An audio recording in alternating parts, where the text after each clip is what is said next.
नमस्कार, मैं प्रवीण बागी हूँ। आज मैं पहुँचा हूँ बेगूसराय में। चुनाव का माहौल है, वैसे में बेगूसराय की क्या स्थिति है, बेगूसराय का क्या हाल है, ये हम जानेंगे यहाँ के लोगों से। एक समय था जब यह धरती रामधारी सिंह दिनकर के नाम से जानी जाती थी।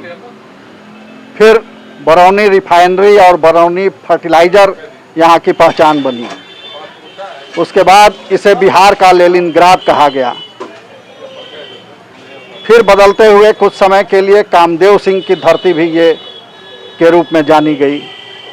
मगर उसके बाद क्या है, आज बेगूसराय की पहचान क्या है, बेगूसराय को किस रूप में याद किया जाना चाहिए, ये हम जानेंगे लोगों से।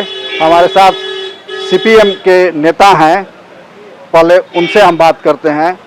आप बताइए कि बेगूसराय को अभी किस रूप में जाना जाना चाहिए?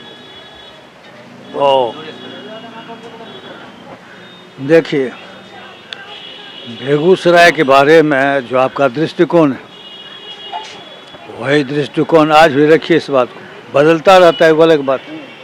इसलिए कि लॉज ऑफ डायलेक्टिक्स हमने पढ़ा था, द्वंद्वात्मक और ऐतिहासिक भौतिकवाद।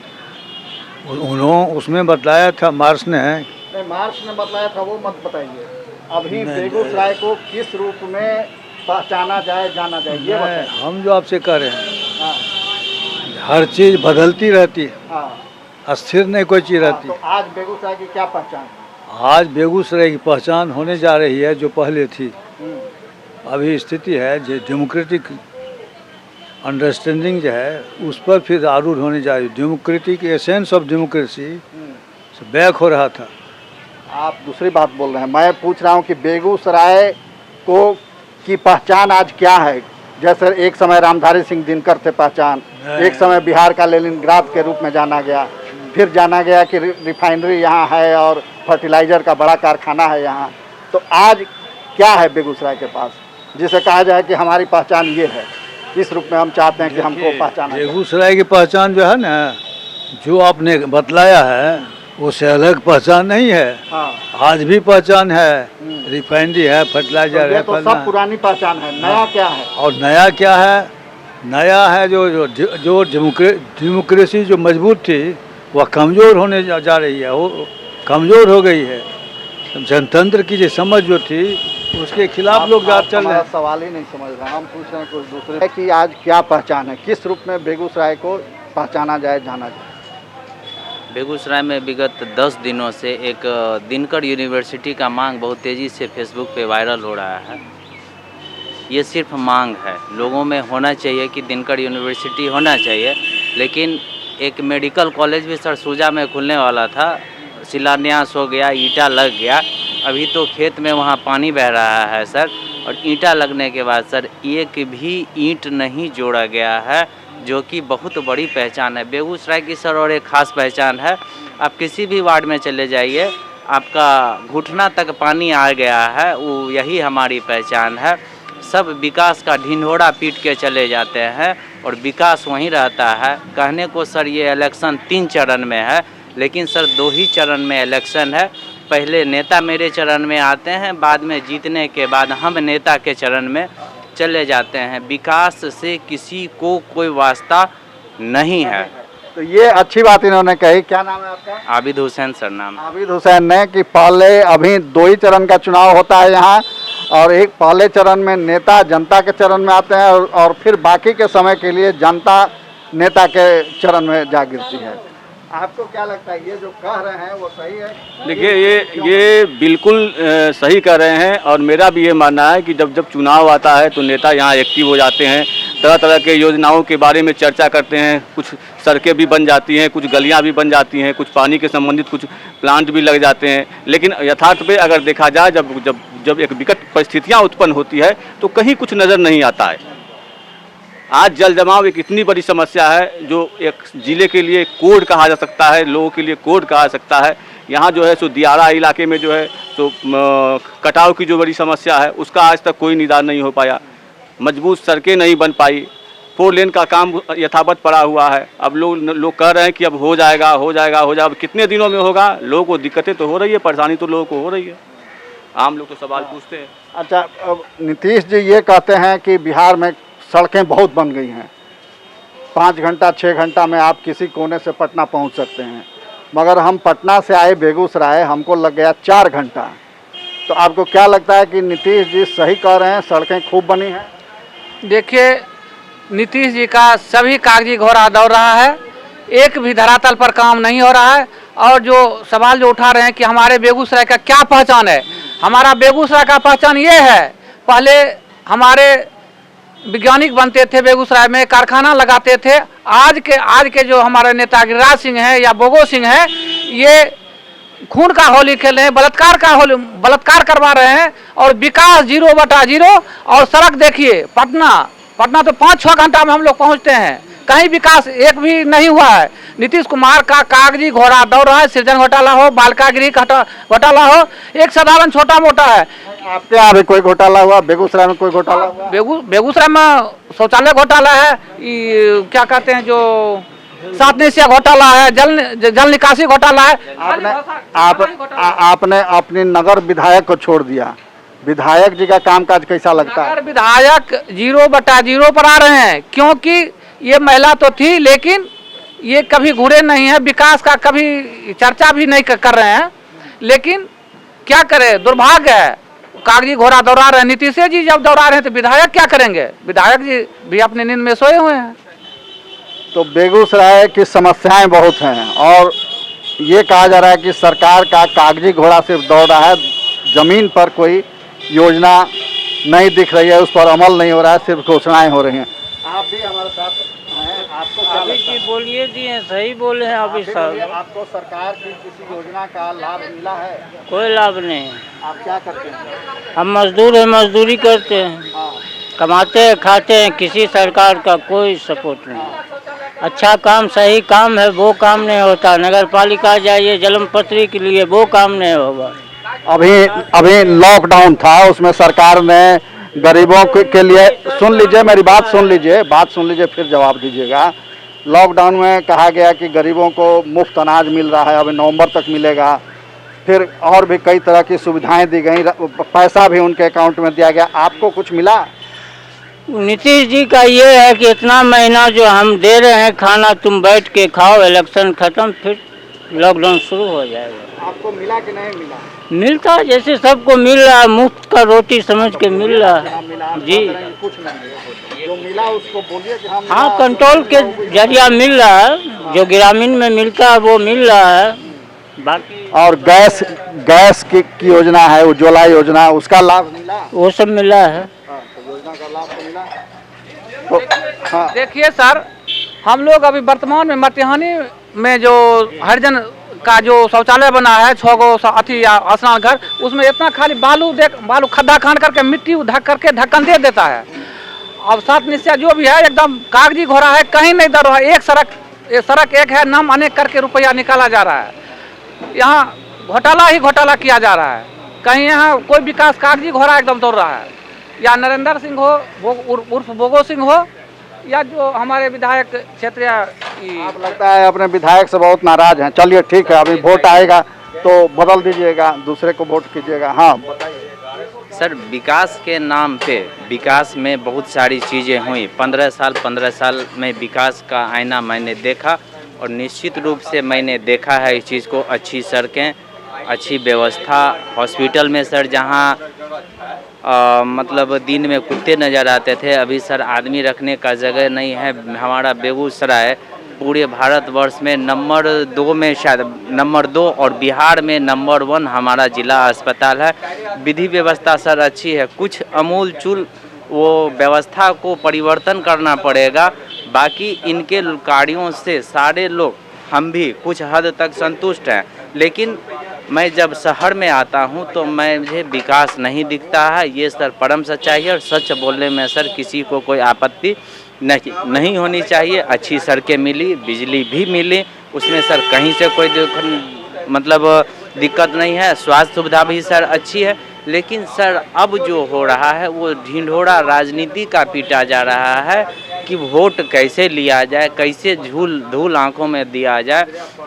मेरे नीति यानी कुछ काम हुए और कुछ बाकी रह सर हाँ सर, काम हुए बेगूसराय की धरती पर सर। मैं भी इस मंच के माध्यम से दिनकर यूनिवर्सिटी की मांग रखता हूं और इसका ठीक है। समर्थन करना। तो ये नौजवान हैं और चाहते हैं कि यहाँ दिनकर यूनिवर्सिटी बने। हमारे साथ कुछ और लोग हैं, उनसे भी बात करते हैं। तो आप कहाँ रहते हैं, आप बताइए कहाँ रहते हैं? हम बागडोर जिला में रहते हैं। बागडोर मटिहानी प्रखंड। अच्छा, बेगूसराय जिला है ना जी। हाँ। तो जो सरकारी योजनाएं चल रही हैं जी, आम नागरिकों के लिए, उसका कोई किसी योजना का लाभ आपको मिला है? तो अभी तो लाभ नहीं मिला है हमको जी। कहीं अप्लाई किए थे आप? अप्लाई तो किए थे, मजदूरी अथी वाला भरे हुए थे। क्या करते हैं आप, करते क्या? मजदूरी करते हैं, अच्छा। जो काम मिलता है बेलदारी उदारी जो करते हैं हम जी। तो ये पिछले 5 साल में कोई विकास हुआ आपके क्षेत्र में, कुछ नया काम हुआ? जी नहीं, कुछ नया काम नहीं हुआ जी। नहीं, विकास कुछ नहीं वहाँ हुआ है। हमारे गांव 12 नंबर वार्ड पड़ता है, बाग अथी सिंहपुर पुनर्वास, वहाँ कोई योजना नया शुरुआत नहीं हुआ है। कौन है विधायक आपके? ये बोगो सिंह हुआ। तो इस बार उनको वोट करेंगे? वो तो जनता को पर बात है, तो वो हम तो नहीं न देंगे जो अथी नहीं हुआ तो। अच्छा है। तो आप भी कुछ कह रहे थे क्या? फोन पर आप भी कुछ बोल रहे थे क्या? बोले यही बात था, हम भी तो बेगूसराय में कोई बदलाव आपको दिखता है पिछले 5 साल में, 10 साल में? कुछ नया काम हुआ हो जिसके चलते बेगूसराय की प्रतिष्ठा बढ़ी हो, नई पहचान बेगूसराय की मिली हो, ऐसा कुछ हुआ है? 5 साल के दरमियान में हमें तो कुछ वैसा बदलाव नहीं दिख रहा है। जो पहले 5 साल से पहले कुछ था, लेकिन इस बार जो है अभी कुछ भी बदलाव नहीं दिख रहा है। लेकिन उस ढंग से जो आज की सरकार जो है वैसा हमें ये कहता है लोग कि बीजेपी की सरकार में हम वैसा कुछ भी नहीं देख रहे हैं। आप क्या करते हैं? जी हम कुछ नहीं, पढ़ाई वढ़ाई करते हैं, साइड से कुछ जॉब मतलब काम जी। तो यहाँ दिनकर यूनिवर्सिटी खोलने की मांग हो रही है, आप सहमत हैं कि होना चाहिए? 100% हम लोग सहमत हैं, ये खुलना ही चाहिए। धन्यवाद। बेगूसराय के पत्रकार विजय जी हमारे साथ हैं। विजय जी, मैंने यहाँ लोगों से सवाल किया कि एक समय बिहार का लेनिनग्राद इसको कहा जाता था, फिर कम्युनिस्ट पार्टी यहाँ से गुम क्यों हो गई, लुप्त हो गई? आज कम्युनिस्ट पार्टी यहाँ मतलब अपनी पहचान खो चुकी है, इसकी क्या वजह है? देखिए, कम्युनिस्ट पार्टी की अपनी जो पहचान है वो मूलतः ही पहचान ही संघर्ष की पहचान है। और जब आप गौर करेंगे, जब 90 का दशक जो था या 70 से 90 का दशक खास करके हम लोग बात करें बेगूसराय के संदर्भ में, तो वो काफ़ी संघर्ष का वो दशक था। खास करके बेगूसराय में सीपीआई और 2 ही धारा यहाँ हुआ करती थी, एक सीपीआई एक कांग्रेस, और कांग्रेस ही उसके मुख्य विपक्षी थे और कांग्रेस से उसकी लड़ाई थी। यहाँ जो कम्युनिस्टों की लड़ाई हुई थी वो ज़मीन को लेकर थी और ज़मीन को लेकर काफ़ी संघर्ष हुए, उसमें गरीब गुरबे भी जुड़े जिनको ज़मीन चाहिए थी और कुछ लोग ऐसे थे जो ज़मीन बचाने की फिराक में थे। तो उस दौर में कामदेव सिंह जैसे लोग उभरे कांग्रेस की ओर से, जिन्होंने कांग्रेस की ओर से मोर्चा संभाला और सीपीआई की बहुत बड़ा मजबूत संगठन हुआ करता था। और क्या ज़मीन की समस्या यहाँ समाप्त हो गई है? नहीं, ज़मीन की समस्या खत्म, देखिए वो पूरे बिहार में है। तो फिर कम्युनिस्ट पार्टी यहाँ से क्यों खत्म हो गई? क्यों खत्म हो गई? देखिए, जब ये लालू यादव की जब सत्ता आई, आरक्षण का जो माहौल बना, आरक्षण पर जो मेरा अपना जो एनालिसिस है कि आरक्षण पर कम्युनिस्ट जो पार्टी थी सीपीआई, जो उसमें बिहार में बड़ी ताकतवर पार्टी थी, उसने अपना कोई स्पष्ट एजेंडा नहीं रखा, स्टैंड नहीं रखा। और उसी समय एक जातीय नेता के रूप में लालू का पिछड़े के नेता में लालू का उदय होता है और लोगों ने देखा कि नहीं, जो हमारी बात कौन कर रहा है, जो पिछड़े समुदाय थे, जो आरक्षण एक बड़ा मुद्दा बना था पूरे देश में, उस समय कम्युनिस्ट पार्टी उसी दौर से, जो मेरा मानना है कि धीरे धीरे हाशिए पे जाती रही। फिर बाद में कम्युनिस्टों ने अलायंस किया उसी लालू जी के साथ और इसमें पार्टी उनकी तोड़ी, बाद में पार्टी भी बिखरा हुआ। उधर दूसरी तरफ एक दलितों को लेकर जो माले का भाकपा माले जो तो मध्य बिहार में अपना आंदोलन कर रहे थे, वो लगातार दलितों के साथ रहा। चूँकि भूमियार एक आरोप ये भी लगता रहा बिहार बेगूसराय में खास करके लेनिनग्राद की आप चूँकि बात कर रहे थे तो एक ये भी कहा जाता था कि बेगूसराय में भूमिया डोमिनेट ही सीपीआई है। यहाँ पर पिछड़ों और जिस तरह से दलितों की भूमिका होनी चाहिए थी, भागीदारी होनी चाहिए थी, उस तरह से भागीदारी मिली नहीं। तो इसकी कोई खास वजह थी कि वो भूमियार जाति सीपीआई से जुड़ गई? भूमियार देखिए, आप गौर करेंगे तो बिहार में जब सीपीआई की खास करके बात करें तो उनका आधार ही सवर्णों के साथ ही रहा। उनकी लड़ाई में भी उनके लड़ाकू भी ये सवर्ण ही थे और उनकी लड़ाई भी सवर्णों से ही थी, दोनों बात है। तो उस दौर में चूंकि एक ताकत वही दो ताकत थी, बीजेपी जैसी ताकत थी नहीं। बाद में बीजेपी ने अपना पांव पसारा या, लेकिन उस दौर में हम कुल मिला के ये विश्लेषण आते हैं कि सीपीआई धीरे धीरे जो जातीय आधार की बात होने लगी, पिछड़े जातियों में जो उभार आई, राजनीतिक चेतना विकसित हुई, उनको लगा कि हमारी भागीदारी क्यों नहीं। तो इस सवाल पर वो लालू जी के साथ या जो पिछड़े छत्रप हुए उनके साथ जुड़ते चले गए। तो आप फिर कोई संभावना देख रहे हैं कि फिर से उनकी वापसी हो वामपंथ ताकतों की? देखिए, वामपंथ ताकत की वापसी अगर हम सच में कहें तो उस तरह से जो हम बात कर रहे हैं कि आप अलायंस करके वापस आ जाएंगे, इसकी संभावना नहीं के बराबर है। आप अलायंस करके सीट गेन कर सकते हैं, लेकिन वो संघर्ष, वो ताकत, वो जनाधार जो आपके पास पहले थी वो शायद नहीं मिलेगी। तो अलग अलग लोगों की अलग अलग राय है कि बेगूसराय में क्या नया हुआ, इसका कोई जवाब नहीं दे पाए। किसी के पास इस सवाल का जवाब नहीं कि बेगूसराय में पिछले 5 या 10 साल में क्या नया हुआ जो बेगूसराय की पहचान बन सके। बल्कि बेगूसराय में कुछ काम जरूर हुए, मगर ज़्यादा समस्याएं उससे कई मुकाबले बढ़ गई। और नागरिक स्थिति जो है, नागरिक जो सुविधाएं होनी चाहिए बेगूसराय में, उसका घोर अभाव है। कई लोगों ने बताया कि गलियों में पानी लगा हुआ है, शौचालय की समस्या है, बिजली की भी समस्या रहती है, दिन भर ट्रैफिक जाम की स्थिति रहती है। ये तमाम समस्याएं हैं। तो चुनाव ऐसा समय है जब अपनी समस्याओं के आधार पर लोग मतदान करते हैं। हम भी चाहते हैं कि लोग अपने समस्याओं को दूर करने वाले नेता का चुनाव करें, और जिन्हें लगता है कि ये नेता हमारी समस्या का समाधान कर सकता है उसी को वोट करें। हम बहुत जल्दी आपसे मिलेंगे। विजय जी कुछ और कहना चाहते हैं? एक जो बहुत महत्वपूर्ण समस्या है बेगूसराय में, खास करके एजुकेशन के क्षेत्र में, एजुकेशन की स्थिति, अगर कॉलेज में सही मायने में जितने लड़के एडमिशन किए हुए हैं अगर आ जाएं तो उनको खड़े होने की जगह नहीं मिलेगी। बैठने की बात छोड़ दी जाए, खड़े होने की जगह नहीं मिलेगी। और यहाँ ये कॉलेजों में या मोर देन स्कूलों में शिक्षकों की भारी कमी है। ये पूरे बिहार में है। तो विजय जी कह रहे थे कि कॉलेज में जितना नामांकन है, अगर सभी छात्र एक दिन पहुँच जाएँ तो उनको खड़े होने की भी जगह नहीं मिलेगी। ये हकीकत है, यानी छात्र कॉलेज नहीं जाते। दूसरी बात, विजय जी ने महत्वपूर्ण बात बताई कि लालू का उदय जो हुआ उसके साथ ही यहाँ जो लेनिनग्राद की बात कही जाती थी कि बिहार का लेनिनग्राद है बेगूसराय, वो कमज़ोर पड़ता गया। वामपंथ आंदोलन जो है बेगूसराय में या पूरे बिहार में कहिए कि कमज़ोर पड़ा। हम फिर जल्दी ही आपसे मिलेंगे, तब तक के लिए धन्यवाद।